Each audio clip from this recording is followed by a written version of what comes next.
Hola, hola, muy buenos días con todos, ¿cómo están? Gracias a todos quienes se van conectando ya a esta transmisión en directo. Un saludo para todos mis amigos que se van conectando. Les quiero pedir disculpas porque esta transmisión en directo estaba programada para hacerla a las 10 de la mañana, a las 11 de la mañana, hora de aquí de Ecuador, es decir, hace media hora. Tuve algunos inconvenientes hoy, pero aquí estamos. Nos retrasamos una media horita, pero ya estamos aquí. Elidu, Eli, buenos días, gracias por conectarte. Jesús García, también gracias por conectarte. Entonces, hoy vamos a hablar de un tema bastante interesante con una colega mía.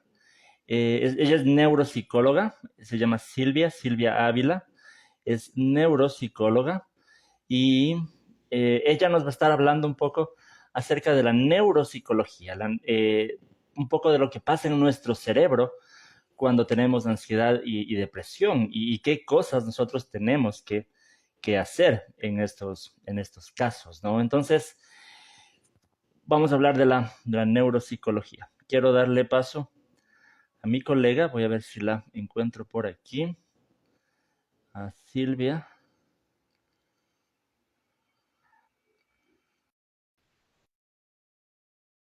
Ok,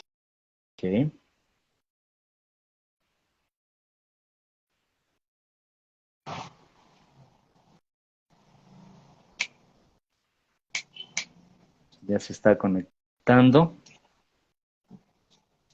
Esperemos un minutito. Mientras tanto, sigo saludando a todos mis amigos que se van conectando. Psicóloga Marina, bienvenida.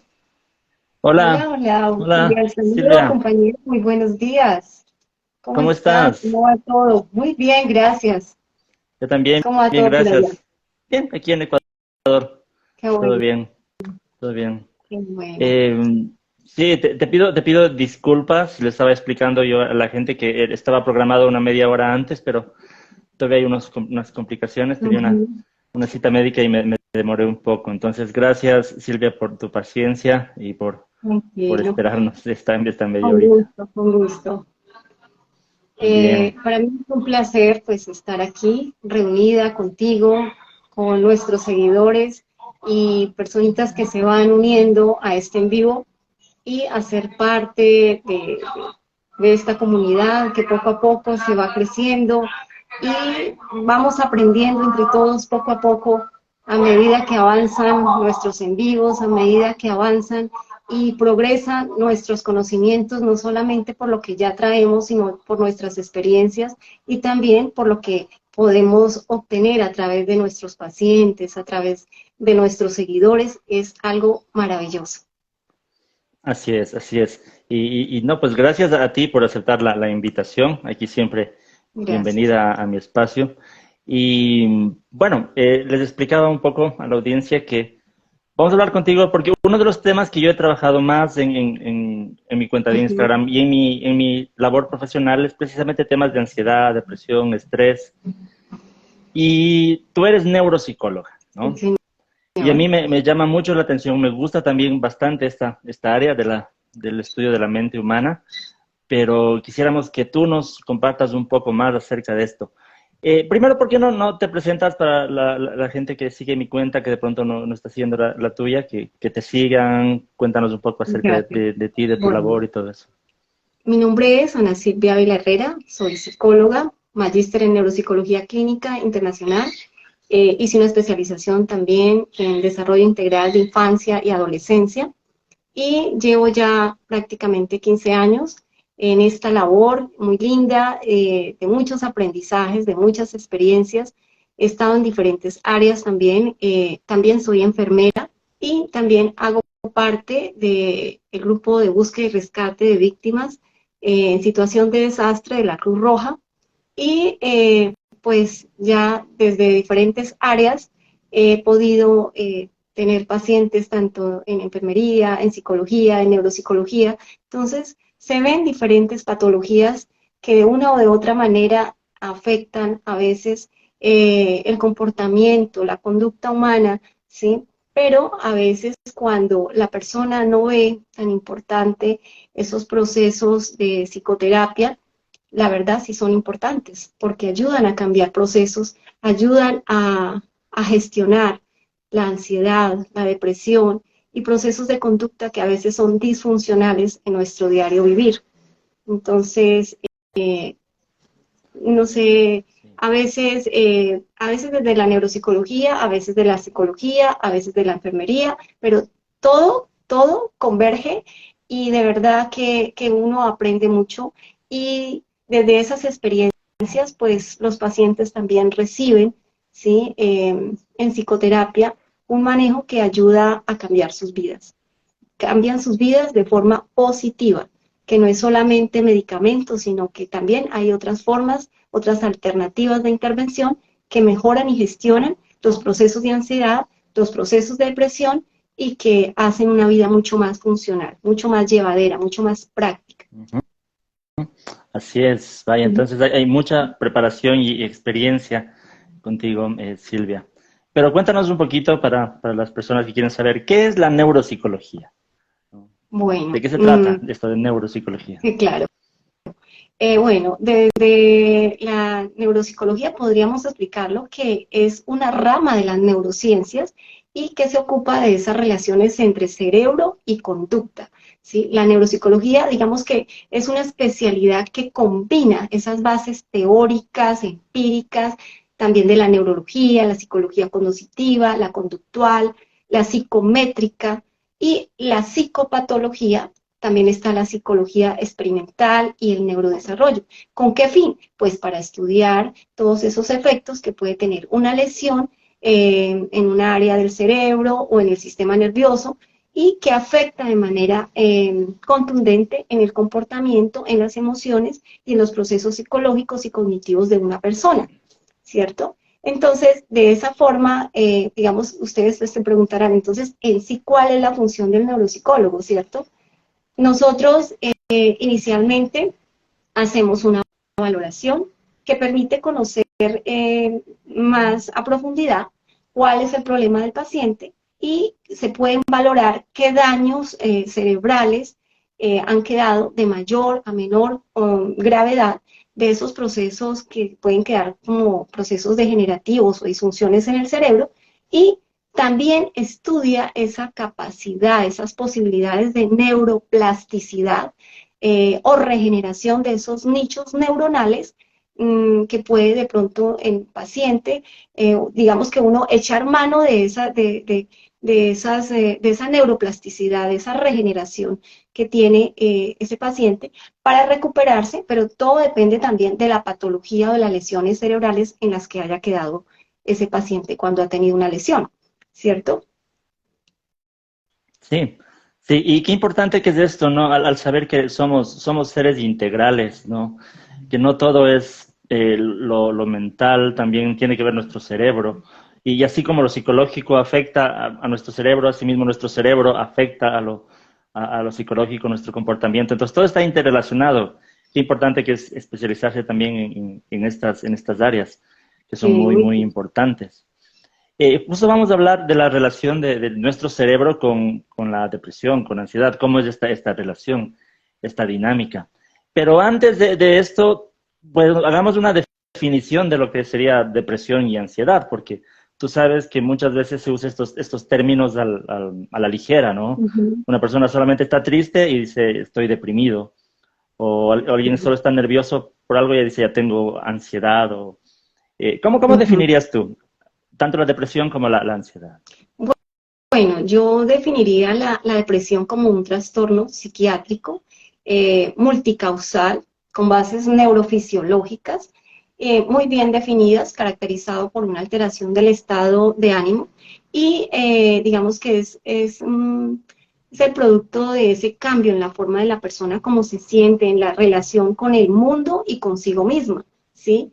Habiendo una pérdida sustancial de ese interés por el placer y en las actividades habituales que generalmente le gustaba hacer antes, pues las va perdiendo, ya pierde totalmente el interés y en el que prima generalmente sentimientos desinterés, de tristeza, de melancolía, de rumiación de pensamientos, pensamientos catastróficos, negativos. Entonces, generalmente, pues la persona pues va decayendo poco a poco en esa serie de síntomas que lo van llevando cada día a complicar de pronto esos síntomas en una depresión mucho más grave, ¿cierto? Según estudios científicos, sugiere que cuando una persona tiene síntomas de depresión, por un tiempo prolongado se originan cambios de manera específica en su estructura y en el funcionamiento del cerebro, sin olvidar que muy frecuentemente esas alteraciones pues desencadenan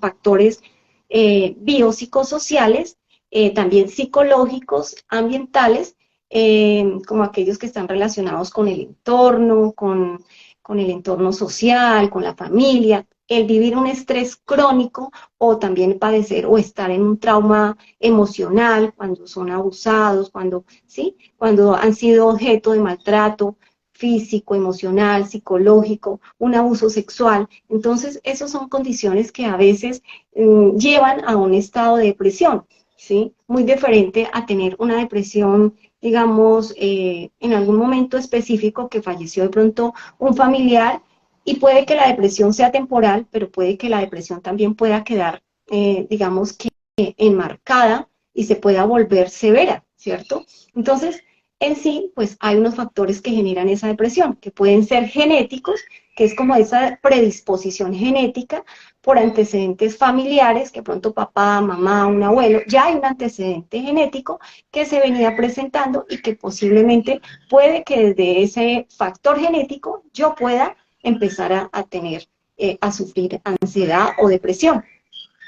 Hay factores también biológicos que llevan a esa depresión, que pueden ser un desajuste en sustancias químicas o neuroquímicas, como son los neurotransmisores, y no parece funcionar a veces adecuadamente porque a veces o se elevan o se disminuyen esos neurotransmisores que son los que hacen esa conducción de que realmente la información o se equilibre o se desajuste, ¿cierto? Pero también hay otros factores precipitantes. Entonces, que en algún momento hace que se generen justo antes o después y se desencadene esa depresión, ¿cierto? Hay factores también sociales, pero también hay otras condiciones como por ejemplo una enfermedad física, una enfermedad, un cáncer, una diabetes, una enfermedad cardíaca o una enfermedad terminal y a veces también trastornos de alimentación, Alzheimer. Hay ciertos fármacos que también en algún momento si los tomamos para X o Y enfermedad, pueden ocasionar procesos de depresión, también por el consumo de sustancias psicoactivas, por el alcohol. Esos pueden ser factores que pueden desencadenar o aumentar la depresión. Si ya se tiene antecedentes genéticos o si se tienen condiciones biológicas, entonces hay medicamentos que a veces controlan una cosa pero desajustan otra, ¿cierto? Ujú, ujú. Sí, gracias Silvia por toda la explicación. En definitiva es un tema, hablar de un trastorno del estado de ánimo es un tema tan complejo, ¿no? Por todo lo que interviene, Uh que -huh. entonces no se trata solamente de estar triste, ¿no? O de estar nervioso. Es Así es. todo un sistema muy complejo. Porque a veces lo que tenemos que aprender es que las emociones son algo natural, ¿no? Parte de nuestro diseño incluso, que tienen un propósito. La tristeza tiene un propósito, la ansiedad de alguna forma tiene un propósito. El problema o el trastorno es cuando ya estas emociones no son de acuerdo al estímulo, ¿no? Ya no tiene que ver con los estímulos externos, sino con todo el proceso que tú comentaste. Entonces, ahí es cuando debemos trabajarlas de forma profesional, ¿no? Muy Entonces, cierto. de eso estamos hablando. Ahora, entonces hablemos un poco más de nuestro cerebro. ¿Cuál es la relación entonces? Depresión, ansiedad y nuestro cerebro. ¿Qué pasa? ¿Cómo se relacionan? ¿No? Bueno, Tú comentaste un poco de los neurotransmisores, las hormonas, pero ¿cuáles serían específicamente? ¿Qué es lo que pasa en nuestro cerebro? bueno, digamos que hablar primero, bueno, colega, primero quería decirte explicarte un poco de la ansiedad, ¿no? Antes de Sí, pasar a hablar de los sí, sí. neurotransmisores, Ujú, ¿cierto? ujú, Entonces, digamos que la ansiedad hasta cierto punto puede ser normal, es funcional, es adaptativa, es positiva, es digamos que un mecanismo universal de defensa, ¿cierto? Pero eso nos permite mantenernos alertas, mantenernos dispuestos y responder frente a ciertos riesgos y amenazas. Pero hay ocasiones que se vuelve ya disfuncional, generando síntomas neuropsicofisiológicos que se manifiestan de una manera u otra a través de una serie de pensamientos, de emociones, de sensaciones, y que tiende pues a exacerbarse con el paso del tiempo. Y a veces hay situaciones que tienden a activarlas, ¿no? Activan esos síntomas, incluso en situaciones habituales sin ser amenazantes o en estar en ocasiones en riesgo o en peligro, pues simplemente la persona se activa de nuevo y cree que toda situación puede ser que está, lo pone alerta, activo, en amenaza, ¿sí? Entonces, puede ser una ansiedad leve o puede ser moderada, puede ser grave, puede ser generalizada, específica, o puede ser una ansiedad producto por consumo de sustancias psicoactivas, o puede ser una ansiedad por trastorno, por estrés postraumático, o una ansiedad por fobia social, por agorafobia, por alguna angustia, ¿cierto? Entonces, cualquier situación puede ser un detonante que, que nos lleve a exacerbar esa ansiedad, esos síntomas, ¿sí? Hay opciones de tratamientos, tanto de la ansiedad como de la depresión, que busca, digamos, es regular esa cascada de neuroquímicos y a través de los psicofármacos, ¿no? Pero no todas las veces la psicofarmacología es una opción única, sino que también hay otras opciones dentro de ese cúmulo de tratamientos para la ansiedad y para la depresión. Entonces, pero ¿quién determina eso? ¿Cierto? Es un proceso interdisciplinario, médico, psicólogo, neuropsicólogo, psiquiatra, y toda esa batería de exámenes y toda esa batería neuropsicológicas que se hacen para identificar exactamente cuál es la patología y asimismo dar el mejor tratamiento que requiera la persona, ¿sí? Es un proceso de intervención interdisciplinaria y a veces hay procesos que tomamos de decir, bueno, le voy a colocar este medicamento y la persona ya con eso se va a mejorar. Puede que se regule, puede que se equilibre sus neurotransmisores, sus hormonas, su proceso que en este momento está funcionando un poco mal. Pero cuando van de la mano, tanto la neuropsicología o la psicología o la psicoterapia con los medicamentos, funciona mejor que por separado, ¿cierto? Hay una mayor efectividad. Entonces, ¿qué pasa en nuestro cerebro al tener depresión y ansiedad? Pues una persona padece depresión durante años y digamos que puede ocurrirse es que haya una alteración, una escasez de neurotransmisores. Hay factores neutróficos que originan nuevas alteraciones y a menudo, digamos que se trataría por lo tanto de algo así como un círculo vicioso, es como si fuera un disco rayado que la persona como que se le pega la aguja en lo mismo, cuando tiene, por ejemplo, pensamientos o rumiación de pensamientos negativos, entonces es como si se quedara pegada ahí, ¿sí? Rumiando todo el día sobre lo mismo, alterándola, creándole condiciones ansiosas, condiciones que la deprimen mucho más y que no logra salir de ese bache en el que se encuentra, dificultando como esa resolución o esa toma de decisiones y hacer una condición diferente para decir, bueno, puedo pensar que esto no es tan cierto, estoy sintiendo ansiedad, pero los síntomas que estoy sintiendo de pronto los estoy percibiendo en mi cabeza porque realmente no son. Lo que decía el otro día en un en vivo, puede que esté la araña, puede que esté la serpiente ahí, la esté viendo en una imagen, puede que la esté viendo en la televisión, y la serpiente no se va a salir de ahí a picarlo o a morderlo, a introducirle veneno, sencillamente es empezar a hacer conciencia de esos síntomas para poder empezar a gestionarlos y modularlos. Entonces, eh, a veces cuando se crea estas modificaciones, pues se crea una inflamación a nivel cerebral. lo que se ha descubierto es que las emociones negativas producen la liberación de moléculas proinflamatorias como las citoquinas, la IL-6 y la IL-1, o aumento del cortisol, que es una hormona que nos ayuda a mantenernos alerta y activos, pero cuando hay niveles de cortisol elevados en sangre, entonces ya nos genera demasiado estrés. Entonces, lo que hace esa inflamación de esas citoquinas, lo que hace es dañar el cerebro de diversas formas, ¿cierto? Con menor producción de neurotransmisores y disminución del hipocampo y aterosclerosis en los vasos sanguíneos, que es como ese engrosamiento de las venas donde no permite un flujo sanguíneo de forma continua y tampoco permite una oxigenación a nivel cerebral. Entonces, esto va haciendo que poco a poco haya una desconexión con la amígdala cerebral. Entonces, la amígdala cerebral es, digamos, como el centinela, ¿cierto? Es la que guarda las emociones, la que valora cada situación y casi de manera inmediata, ¿cierto? La amígdala lo hace como cuando estamos en automático, ¿sí? Percibe como algo potencialmente amenazante, entonces ella se activa, se da de manera inconsciente, ¿cierto? Las áreas cerebrales que procesan la información a nivel consciente actúan más lentamente.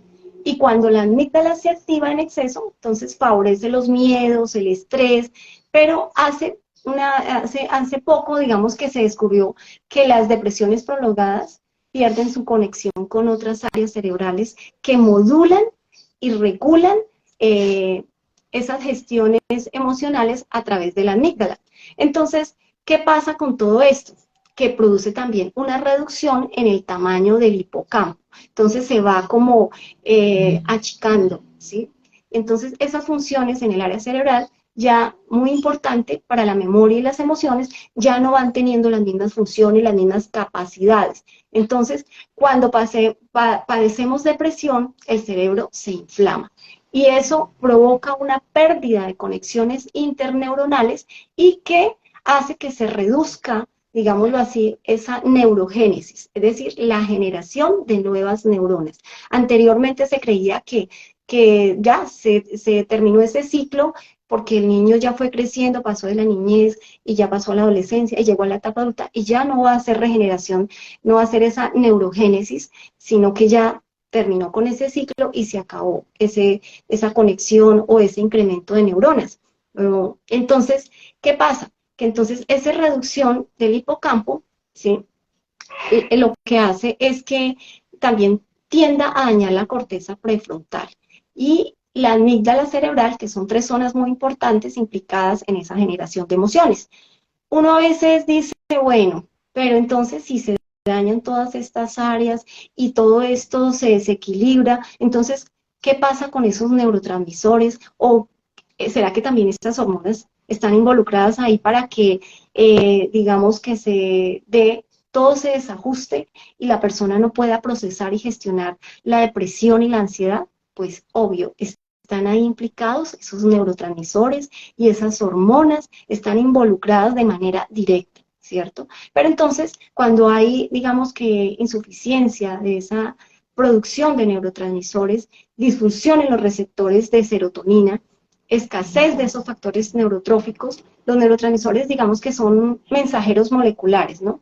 Que viajan entre neurona y neurona, favoreciendo unas emociones, a veces son positivas, a veces son negativas, y lo que sucede es que el cerebro con depresión, lo que hace es que en algunos neurotransmisiones se producen más baja cantidad, ¿sí? Como la escasez de serotonina, ¿sí? El neurotransmisor está relacionado con esa sensación de bienestar y también se ha detectado una disminución de la norepinefrina y de GABA, que son relajantes. Se ha demostrado que es una reducción de neurotransmisores y nos afecta no nos afecta, digamos que nos afecta a unos de una manera y a otros les afecta de otra manera. No a todos nos afecta de igual forma, porque unos procesan de una manera y otros procesan de otra, ¿sí? Entonces, a todos no nos afecta por igual. En ocasiones, pues, digamos que la serotonina interviene en la regulación de ese deseo sexual, de la modulación de la agresividad, de la ansiedad. Y también digamos que es importante la producción de la melatonina, que guarda una gran relación con ese estado de ciclo sueño-vigilia.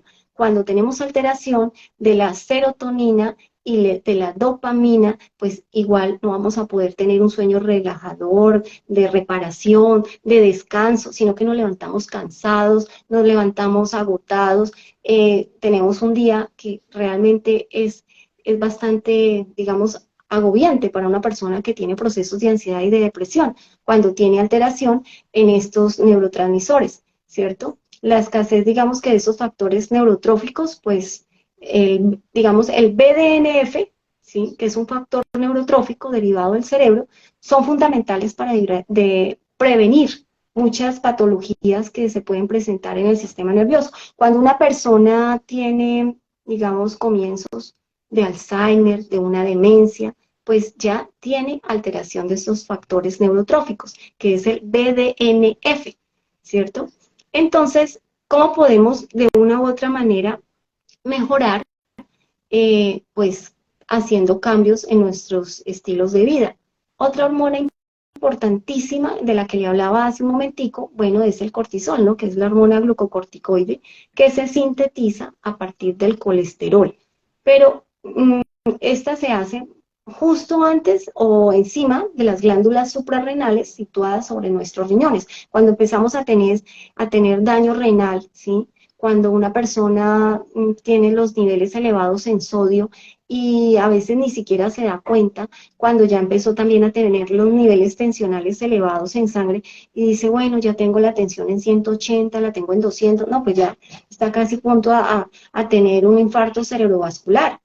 Entonces nos venimos a dar de cuenta que empieza a haber un daño de los órganos diana, de los órganos blandos, de los órganos blancos, perdón, que es el corazón, los riñones, el hígado, el cerebro. Entonces ya es tarde, porque son enfermedades silenciosas que se van generando paulatinamente, pero que nosotros, el cuerpo empieza a mandar signos, pero nosotros no le ponemos cuidado a esos signos, a esos síntomas que empieza a mostrarnos nuestro cuerpo. ¿Y cuáles pueden ser? Pues cansancio, fatiga crónica, insomnio, pérdida del apetito o aumento del apetito, cantidad de condiciones que a veces nos van alterando poco a poco, pero que nosotros silenciosamente ni siquiera nos damos cuenta por el estado de ansiedad en el que estamos y el estado de depresión en el que estamos. Otro neurotransmisor, otra hormona importante, perdón, es la oxitocina, ¿cierto? La oxitocina es una hormona multipropósito, es un oligopéptido compuesto por 9 aminoácidos que favorece la mayor parte de nuestras conductas prosociales, como tener una pareja, tener conductas de sexualidad, la amistad, la necesidad de cuidado, de crianza, e incluso la misma lactancia, ¿cierto? Cuando está en ese proceso previo al parto, pues la oxitocina es una hormona importantísima para que digamos, se den esas contracciones y esté listo el canal de parto para poder nacer, se dé el alumbramiento. Entonces, a veces cuando se altera, pues esta oxitocina puede mediar en la aparición de estados de tristeza, de indefensión y falta de interés, entrar en depresión. Entonces, es por eso que también es importante esta hormona tener los niveles equilibrados. Está la melatonina, que es la que ayuda a los ciclos sueño-vigilia, que ya lo dije, la adrenalina, la hormona tiroidea, la TSH. A veces cuando tenemos problemas de tiroides, o hipertiroidismo, a veces ni siquiera nos damos cuenta y empezamos a perder cabello, empezamos o a adelgazarnos o a subir de peso de manera excesiva y no lo podemos ni siquiera controlar. Y decimos, bueno, pero es que yo estoy haciendo dieta y sigo subiendo de peso, pero no me he hecho un TSH para mirar a ver qué está pasando en mi organismo, porque me estoy subiendo de peso. Si no estoy haciendo dieta, estoy comiendo balanceado, pero me estoy subiendo de peso, algo está pasando. Estoy perdiendo cabello, se me están quebrando las uñas, no puedo dormir, tengo sudoración en la noche, ¿sí? Una hiperhidrosis. Entonces, hay que revisar estos procesos. Entonces, también están los estrógenos, la testosterona, que a veces se nos alteran por los ciclos hormonales, dependiendo de la edad que estemos, ¿no? A veces nosotras las mujeres, cuando estamos en la adolescencia, o también los jóvenes, los hombres, cuando están en la adolescencia, también hay una alteración de hormonas, pero generalmente, bueno, llegamos a la edad adulta, bueno, ya tenemos nuestros hijos, también estamos en ese proceso de gestación, tenemos una alteración hormonal. Entonces, ya entramos a la menopausia, entonces otro proceso de descontrol hormonal, porque entonces empieza la premenopausia con una serie de síntomas, calores, insomnio, ya no puede dormir, ya no puede, sí, se siente fatigada, cansada, problemas vasculares. Entonces, eso hay que revisar. ¿Quieres Bien. aportar? No, muchas gracias Me emociono a ti, Silvia, hablando y entonces me senté la palabra, lo siento. perfecto. No, no, no, perfecto. Aquí todos estamos recibiendo una clase muy completa de neuropsicología. Entonces, gracias, gracias. Excelente, excelente, excelente, Silvia. Y todo esto nos sirve, le comento a las personas que nos están viendo, para entender lo complejos que somos, ¿no? Y que cada proceso emocional involucra tantas cosas en nuestro cerebro que no es algo sencillo.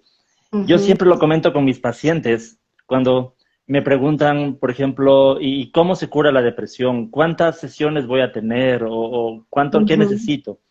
Y es como que a veces se piensa que estas áreas de la psicología, la psiquiatría, la neuropsicología, fueran como otras áreas de la medicina, en donde uno dice, bueno, esta es la medicina para tal enfermedad, o esta es la cura para tal enfermedad. Pero aquí cada uno de nosotros somos tan diferentes, ¿no? Y hay tantos factores, como tú lo mencionas, que están involucrados, que cada uno respondemos de forma diferente. Entonces, el arte, creo yo, del psicoterapeuta, que lo que nosotros debemos conseguir es llevarle a cada paciente que encuentre cuál es su tratamiento, su camino, ¿no? Para salir de esto. Y nosotros darle la guía, un poco enrumbarle, si es que vamos más a lo médico, ¿no? A lo biológico, o también a lo conductual, a lo emocional. Esto es muy importante. Y no son cosas de un día para el otro, a veces son procesos, ¿no? Alguien nos preguntaba si se puede hacer exámenes para determinar estos niveles, ¿no? Digamos, serotonina, Claro. cortisol, oxitocina. Sí, sino que yo quería comentar eso. Se puede hacer estos exámenes, pero no nos sirven para un diagnóstico, porque como Ajá. somos integrales, puede ser que una persona tenga niveles altos, por decirlo así, de serotonina y estar deprimido, porque intervienen otros factores también, Otros como factores. lo mental, lo conductual y todo esto. O puede ser alguien que tenga niveles bajos de serotonina y, y, eh, y no estar deprimido, como decía, ¿no? O niveles altos y estar deprimido. O sea, no es necesariamente un diagnóstico, ¿no? Porque somos integrales. Todo está interrelacionado, ¿no? Muy Y cierto. entonces, ajá. Ahora pensaba entonces, como terapeutas, como psicoterapeutas, ¿cuándo piensas tú que sería conveniente o recomendable dirigir a un psiquiatra, ¿no? O sí, a un neurólogo? ¿Cómo manejas tú esos casos?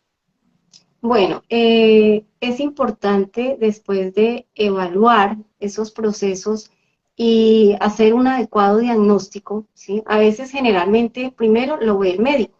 El médico lo refiere a psiquiatría, y psiquiatría a veces a psicología, o de psicología primero lo refieren y luego pasa a psiquiatría. Entonces, primero hay que hacer una adecuada valoración, un adecuado diagnóstico y luego hacer un proceso de intervención interdisciplinario. Pero hay que evaluar porque hay patologías de patologías, ¿sí? No todas las patologías requieren ser medicadas y no todas las patologías requieren asistencia psiquiátrica. Entonces, ¿cuándo es necesario que una persona diga, bueno, realmente necesito una intervención y un proceso desde la psiquiatría o desde la psicología o desde la neuropsicología? Pues cuando ya la persona se está haciendo cada vez mucho más disfuncional en su vida cotidiana, ¿cierto? Cuando ya la persona pierde casi que el control y dice, bueno, ya no puedo con esto, no funciono en ninguna de las áreas a nivel ni social, ni familiar, ni académico, ni laboral, esto me está creando dificultades de relación, de trabajo, o sea, no puedo, no funciono, ya necesito ayuda. Entonces uno mismo se va empezando a dar cuenta, es hacer conciencia de esos síntomas. A veces es difícil porque la misma persona dice, no, yo soy así desde que estaba pequeño, ¿cierto? O soy así desde que estaba joven. Entonces puede creer que realmente es una condición de que así es la persona. Y no es así, sino porque ya venía funcionando mal, que era una condición quizás genética o había una condición biológica, ¿sí? Y nunca había sido intervenida. Y como no fue intervenida, pues ella cree que eso es lo normal, que así venía funcionando desde hace muchísimos años, pero realmente necesita tratamiento. Entonces, es importante, primero, identificar esos síntomas y qué tan intenso y qué tan frecuentes son esos síntomas y qué tan, digamos, está generando esos problemas en nuestro diario vivir, ¿sí? En esa funcionalidad, en cuántas áreas está funcionando mal. ¿Es solamente a nivel familiar, a nivel social? ¿Es cuando estoy en casa que no puedo convivir con mi familia, con los que estoy en mi entorno, o simplemente es en el área social o laboral? Es algo que realmente me está afectando. Entonces, es empezar a identificar y decir, bueno, aquí hago un pare y voy a acudir al médico, voy a ir a psicología o le voy a pedir al doctor que me envíe a psicología, y psicología pues ya determina si me manda a psiquiatría, ¿cierto? Porque si la persona está empezando a tener, por ejemplo, conductas autolesivas y está teniendo pensamientos ya de suicidio, pues va a decir, bueno, no, ya requiere psiquiatría porque en cualquier momento necesita el tratamiento tanto psiquiátrico como psicológico, psicoterapia, para poder que esta persona aprenda a manejar, a gestionar sus procesos de ansiedad o sus procesos de depresión y logre encontrar herramientas y pueda, digamos, hacerle frente a ese momento difícil que está viviendo de su vida, ¿cierto? Ujú. Sí, sí, qué Generalmente, importante esto, ¿no? Sí, ¿ibas a decir algo más? sí, a veces digamos que es necesario, ¿no? A veces es necesario algunos tratamientos basados en medicamentos y como farmacológicos. Y digamos que desde la psiquiatría estos medicamentos actúan químicamente sobre los sistemas de neurotransmisión y tratan de regular esa actividad de ciertas áreas del sistema nervioso que están implicadas en ese trastorno y por ende pues se deben tratar para regular esos desajustes neuronales, ¿no?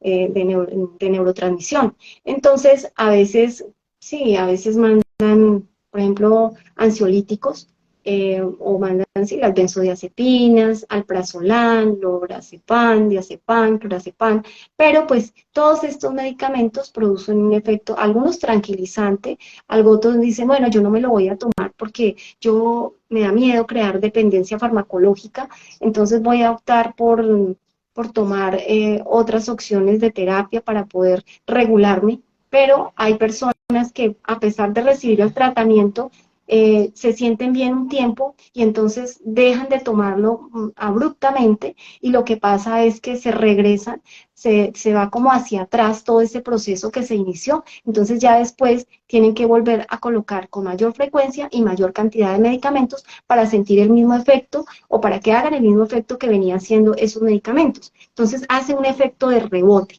Entonces la persona va a empezar a sentirse peor de lo que estaba inicialmente. Entonces, que náuseas, que mareo, que se siente embotada, que no puede manejar todavía la situación. Entonces, cuando se empieza a dar un tratamiento psiquiátrico con medicamentos, es importante pues consultar con el médico tratante, el psiquiatra o el neuropsicólogo para que determinen en qué momento, poco a poco, va a ir dejando los medicamentos. Eso es paulatinamente, no de golpe, porque hace un efecto rebote. Entonces la persona en lugar de sentirse bien, se va a sentir cada vez peor.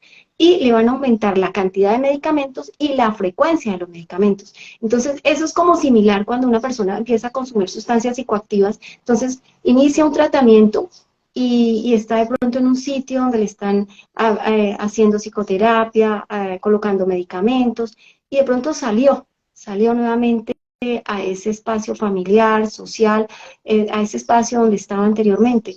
pero no previenen esas recaídas que va a tener esta persona y entonces lo sacaron de golpe y la persona vuelve y recae y entonces ahora empieza a tener los efectos de abstinencia que son peores a los que cuando entró, porque entonces ahora va a requerir muchas más dosis, no lo puede controlar, la crisis de ansiedad, los procesos de depresión, y si ya volvió y consumió otro tipo de drogas, pues va a recaer peor en las condiciones que estaba anteriormente.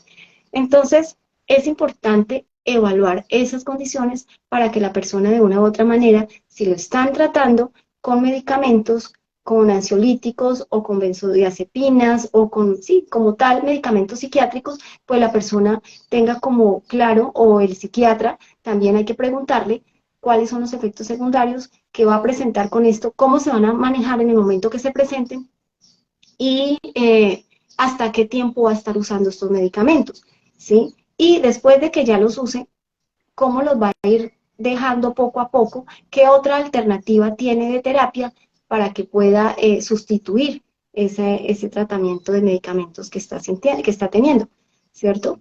Hay unos antidepresivos que son los ICRS, que son los inhibidores selectivos de la recaptación de serotonina, y los ISRSN, que son los inhibidores selectivos de recaptación de la noradrenalina. Entonces, esto lo que hace es que constituyen el tratamiento de elección primaria, ¿sí? Esto hace que haya como una condición en que la persona se regula, se restablece en algunas áreas y puede gestionar y funcionar de forma más adecuada.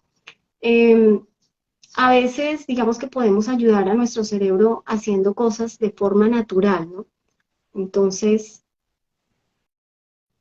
Sí, sí, sí, sí. Gracias, gracias, Silvia. Lo que tú dices, lo que yo quiero recalcar y que es muy importante que la gente conozca, es que siempre un tratamiento con medicinas tiene que ser el médico tratante, no el psiquiatra por lo general, quien lo recete. Los psicólogos no recetamos medicinas, hacemos la psicoterapia, pero no. Nosotros ujú, dirigiremos al psiquiatra así es. para que él elija. Porque incluso hay tanto medicamento y como yo decía, cada uno somos tan diferentes Ujú, que siempre el doctor tiene que saber atinar cuál es el tratamiento para cada caso, ¿no? No todos los casos son iguales. Y otra cosa muy importante es que la psicoterapia siempre, por lo menos yo pienso que siempre debe estar a la par, ¿no? Es decir, habrá casos donde es necesario la medicina y casos donde no es necesario la medicina. Pero en ujú, todos los casos, o en la mayoría de los casos, la psicoterapia no es opcional, o sea, se debería hacer algún tipo de psicoterapia. Porque yo he tenido pacientes que a veces me consultan, me dicen, pero he estado ya todo un año tomando antidepresivos o todo ujú, un año tomando ansiolíticos y y no he sí, no. superado la ansiedad. Entonces yo les digo, pero ¿han hecho también psicoterapia? Y dicen, no, no, solo el psiquiatra. Entonces, ahí le veo el problema, porque hay muchas cosas que si ya se trata de procesos mentales, de cómo estamos pensando, obviamente hay que hacerlo también por psicoterapia, porque los medicamentos muchas veces, como tú decías, también solo nos atenuan los síntomas, nos calman los síntomas, pero a la larga no, puede ser que la cura está con una psicoterapia, no solamente con la medicina, ¿no? Entonces, esto también es importante conocerlo. Mm. Ahora, habrá cosas, tú ya mencionaste un poco de esto, y yo te iba a preguntar esto. ¿Habrá cosas que podemos hacer de forma natural eh, para producir, por ejemplo, estos químicos que necesitamos, ¿no? Y sin recurrir a Mm, medicina. ¿Con qué ajá. cosas podrían ser estas, no? Bueno, algo muy, muy importante, bueno, tener un cerebro sano, digamos que es más importante que tener o envejecer con un cerebro sano, es muy importante, digámoslo así, de manera textual, de manera específica, que uno puede terminar sus días, su vejez con un pañal, pero terminar con el cerebro funcionando, ¿cierto? Porque a veces terminar uno con el cerebro totalmente en condiciones deplorables y así diga, bueno, me sirve el cerebro y tengo pañal, pero tengo pañal y tengo el cerebro dañado, ¿sí? Entonces, eh, A veces hacer conciencia de los síntomas y que generan la ansiedad y la depresión, digamos que es muy importante, y hacer un registro de esos síntomas que venimos sintiendo. ¿Cómo se puede hacer un registro? Por ejemplo, empezó el lunes, ¿sí? Coloca la fecha, qué estaba haciendo, qué pasó en ese momento, qué pasó después, qué le generó, qué emociones. Entonces, no, que estaba, por ejemplo, eh, haciendo el almuerzo, cuando de pronto dejó algo en la estufa y se le quemó, y eso hizo que reaccionara de forma inadecuada, porque entonces las personas que llegaron a almorzar encontraron el almuerzo quemado, entonces eso ya le generó malestar, ansiedad, llegó, discutió con el esposo, entonces es identificar esos síntomas que me generan ansiedad o que me generan depresión. De ahí, pues, entonces, hacer una atención temprana de esa enfermedad, acudir al médico cuando empiezo a tener y a presentar estos síntomas tanto de ansiedad como de depresión. Y lo importantísimo, hacer ejercicio. La actividad física ayuda a incrementar esos neurotróficos, el BDNF, ¿sí? Que ayudan a resguardar, a mejorar esa capacidad de nuestro cerebro. Una alimentación saludable, una dieta a base de frutas, de vegetales, de pescado, de nueces, de grasas vegetales, y digamos que eso ayuda a evitar ese deterioro cognitivo o demencia, a controlar también la presión arterial. A veces se nos suben la tensión arterial y ni siquiera nos damos cuenta. Dicen, no, tenía un dolor impresionante de cabeza, estaba que se me estallaba. Voy, me tomé la atención y la tenía en 200. Entonces, ya es un indicador que algo está pasando, ¿sí? Entonces, bajarle los consumos de sal. El sodio es bastante malo para nuestros riñones y para nuestro cerebro. Bajarle también la cantidad al azúcar que comemos diariamente, ¿sí? Ojalá comer todo sin azúcar. Los jugos no les coloquen azúcar, ¿sí? Las frutas traen su propio dulce. Entonces, cultivar también la inteligencia emocional, las relaciones sociales, es muy, muy importante. Cuidar también nuestros pensamientos. A veces cuando rumiamos pensamientos negativos todo el tiempo, lo que hacemos es maltratarnos, lo que hacemos es autolastimarnos. Entonces, hay que entender que nosotros, o sea, a veces ni siquiera las personas del entorno nos maltratan tanto como lo hacemos nosotros mismos. Y tampoco, pues, tampoco lo tenemos que permitir. Pero, pues, uno tiene que tratar de tener pensamientos positivos, palabras positivas, hablarse bonito y trabajar cada día un poco para cambiar algo negativo que tenemos, hacer higiene de sueño. Entonces, a veces nos acostamos con la tablet, con el celular al lado, con el televisor prendido, con el radio. Entonces, muchas esas ondas electromagnéticas hacen que haya como una interferencia en nuestras ondas cerebrales y no podamos tener un sueño reparador. Y nos levantamos al otro día cansados, como si no hubiéramos dormido, ¿sí? Y tenemos un día pesado. Hacer, digamos que una actividad, hacer actividades en ciertos momentos, como un hobby, practicar alguna actividad que nos ayude a cortar con esos síntomas de la ansiedad, de la depresión. Y es importante volver a lo que hacíamos antes, disfrutar de la naturaleza, poner nuestros pies sobre el pasto, sobre la arena en la playa, caminar descalzos para descargar esa energía que tenemos a veces, que acumulamos a veces de los equipos electromagnéticos, pero también de energías negativas de personas que a veces son tóxicas en nuestro alrededor. Entonces nos sobrecargamos y a veces ni siquiera sabemos cómo manejar la situación y nos vamos recargando de esa manera y nos enfermamos. Lo importante también sería que dentro de esos hobbies, si sabe bailar, si sabe pintar, si le gusta escuchar música, hágalo, hágalo. En cualquier momento dedíquele 20 minutos, 30 minutos durante el día para que pueda hacer algo que a usted le guste. Eh, También es importante tomar alguna bebida que le permita antes de dormir entrar en relajación, ¿no? Un tecito caliente, una leche con miel caliente, y eso lo ayuda como a entrar en ese momento del aquí y el ahora. Estoy dispuesto para descansar, para dormir, y voy a hacer el momento de esa higiene de sueño para entrar a la cama y decir, bueno, me desconecto de todo y voy a relajarme y voy a descansar y voy a tener un sueño reparador.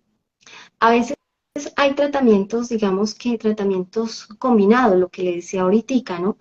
Que al utilizar esos tratamientos combinados produce un resultado terapéutico inmediato superior al obtenido. Con un abordaje psicoterapéutico o psicofarmacológico por separado, a veces no funciona el uno sin el otro. Y es muy importante integrarlos porque tiene mayor, digamos, mayor efecto positivo en la persona que lo recibe y más rápido logra procesar y gestionar la ansiedad y la depresión. Eh, Eso es como tener esos hábitos de vida saludables, ¿no?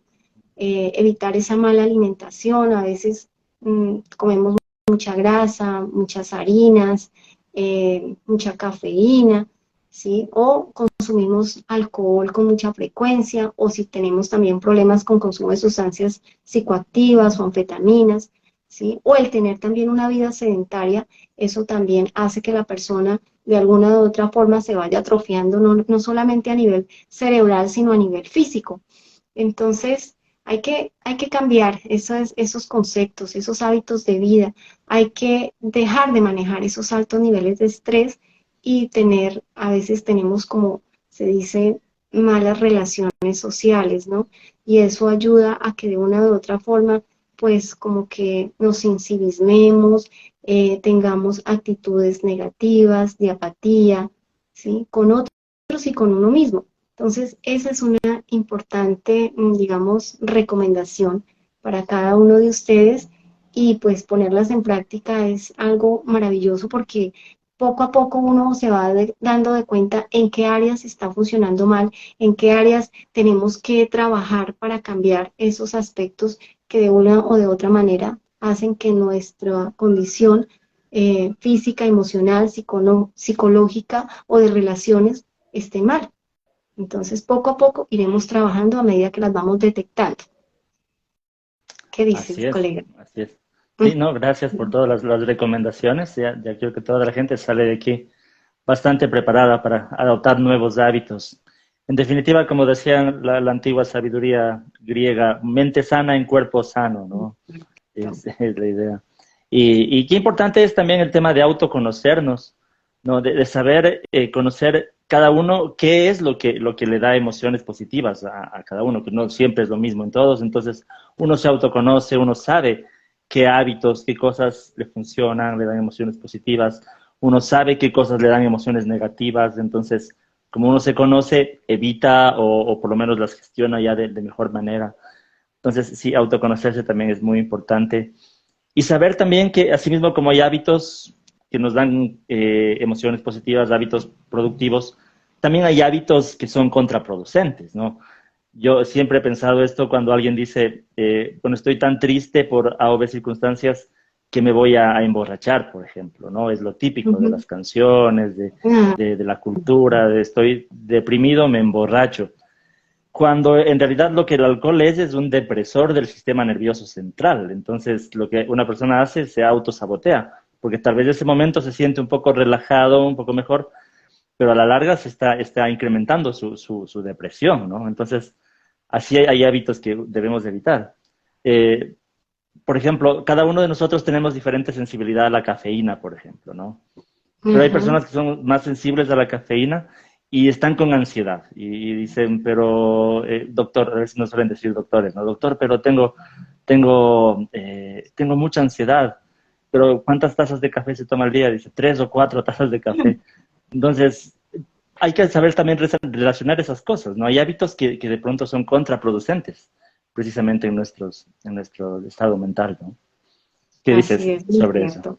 muy cierto, colega.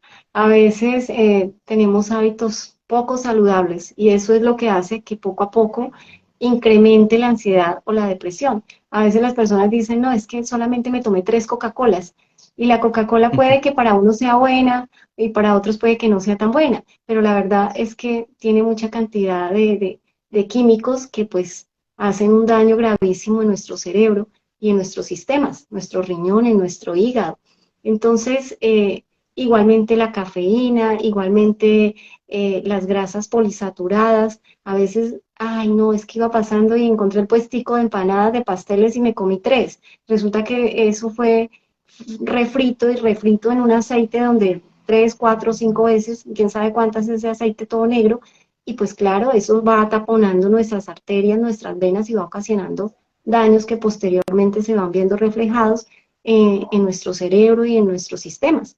Entonces, a veces son cosas que uno hace de forma inconsciente y que de alguna u otra forma afectan nuestra condición física, emocional y psicológica. Entonces es importante pues evitar el consumo del alcohol, de sustancias psicoactivas, anfetaminas, el tabaquismo. Una cosa importantísima, bueno, no sé, a veces a personas no les gusta y a otras sí, ¿no? La terapia con animales. El tener una mascota ayuda a mejorar la depresión o la ansiedad.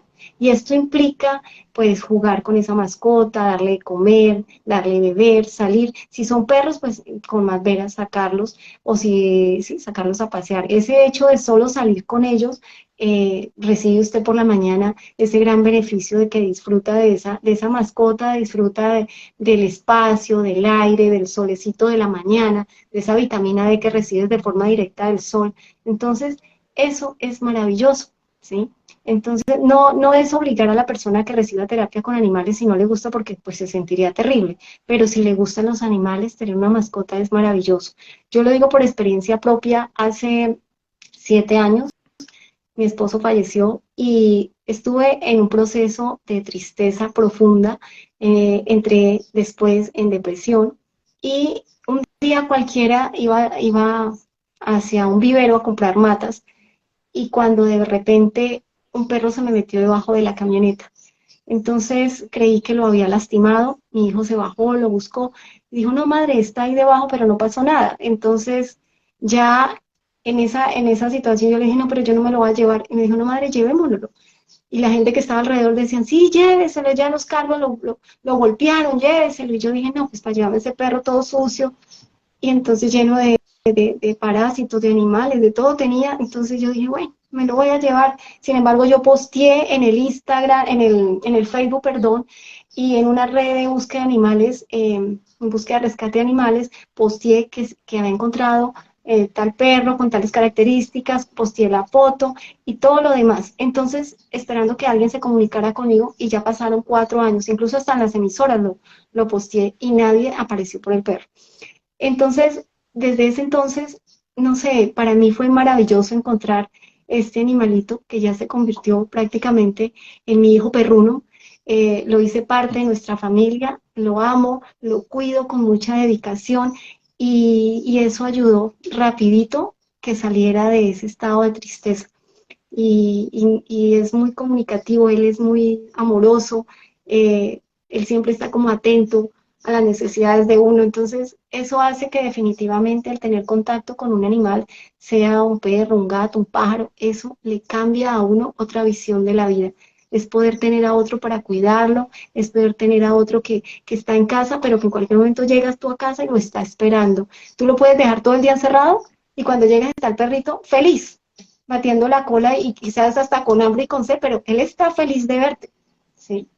Entonces, es algo maravilloso, ¿cierto? Mantener una actitud positiva eh, y ampliar esa red social de familia, de compañeros, de amigos, de participar en grupos de asociaciones y de actividades a veces culturales que están en el mismo barrio, que están en la misma ciudad. Eso ayuda a que cambie la perspectiva y las condiciones de pensar, las actitudes, y tenga otra condición diferente y vea otras posibilidades, mirar hacia los lados que el mundo es grande y tiene cantidad de cosas para disfrutarlas. Si estamos aquí, es importante tener esa condición de gratitud, de dar gracias a Dios por un día más de vida, porque muchos de nosotros hoy tuvimos la posibilidad de poder estar aquí, de levantarnos, de tener un día más de vida, de salud, de bienestar, y otros ni siquiera lo pudieron tener porque ya no están con nosotros. Entonces, es importante esa gratitud, ¿sí? Dar las gracias a Dios, al universo, a lo que ustedes crean, ¿sí? Entonces es importantísimo porque eso eleva nuestra condición y nuestras emociones mejoran notablemente cada día que nosotros lo hacemos, ¿cierto? Y dejamos de pronto, a veces no es solamente decir, ah, yo voy a tomar ese tratamiento farmacológico y ya, con eso me va a quitar la depresión y la ansiedad. No, hay otras vías, hay otras formas específicas de psicoterapia que son mucho más efectivas contra la depresión Y a veces también está, como se dice, la terapia cognitivo-conductual, la interpersonal, que puede ser pues sola y a veces pues también de alguna forma tocará combinada. Si toca ya porque se presentó una patología muy severa, pues ya tocará. Pero generalmente hay otras opciones de terapia que podemos acudir a ellas sin necesidad de acudir de primera mano a medicamentos que a veces tienden a crearnos efectos secundarios, ¿no? Y que a veces hacen efecto rebote cuando no tenemos en cuenta las recomendaciones que ya les di, de que a veces los quitan de golpe y entonces la persona no sabe manejar ese descontrol en esa cascada de neurotransmisores o de hormonas que se han desajustado y que ya como no tienen esos medicamentos que antes los equilibraba, pues entonces hace ese efecto rebote. Así es, así es. Gracias, gracias Silvia por contarnos tu experiencia también, ¿no? Qué bonito este testimonio del perrito. Yo también soy bastante amante de los animales. Y sí, yo estoy consciente que los perros específicamente tienen esta capacidad de a veces cambiarnos del estado de ánimo. Yo también soy bastante creyente en Dios y yo siempre pienso que Dios los puso a los perros con ese mismo propósito, ¿no? Esa es su misión en la vida, ayudarnos también en nuestro estado de ánimo. Entonces, sí, recomiendo también bastante esto. Para quienes les gustan, obviamente, los animales, ¿no? Así es. Y sí, gracias por este tiempo. Sobre todo, Silvia, gracias por estar en mi espacio y dejarnos esta clase magistral de neuropsicología y depresión y ansiedad. Eh, este video va a quedar aquí en la cuenta para quien lo quiera consultar después. Hay mucha información muy buena, pero estoy agradecido con mi colega. Y Silvia, si quieres decir algo al final, que te sigan en tu cuenta de Instagram, ¿no? Como neuropsicología, bueno, ya, o en dónde más estás. Cuéntanos. Bueno, en el Facebook me encuentran con neuropsicología clínica en el Facebook como psicología clínica y en Instagram como neuropsicología raya al piso, clínica raya al piso. Y si quieren contactar tanto a Hugo como a mí, pueden escribirnos por el interno y de alguna u de otra manera pues estamos aquí para atender a sus solicitudes, si quieren consultar, si quieren apartar o agendar para psicoterapia, con muchísimo gusto, estamos acá para servirles a todos. Un cordial, de Así verdad, es muy cordial y muy agradecida de que se hayan conectado, de que hayan estado aquí, que hayan participado. Muchísimas gracias y los esperamos hasta una próxima edición. así es. Gracias a ti, Silvia. Igual les agradezco a todos quienes se conectaron, tanto quienes siguen a Silvia como los que siguen mi cuenta. Gracias de todo corazón. Y estaremos en algún otro momento, Silvia, en este mismo espacio, hablando de algún otro tema. Siempre bienvenida por aquí. Y eso. Muchas gracias a todos. Que la pasen muy bien. Hasta luego. Chao, chao. Hasta luego, muchísimas gracias, que estés bien. Chao, chao.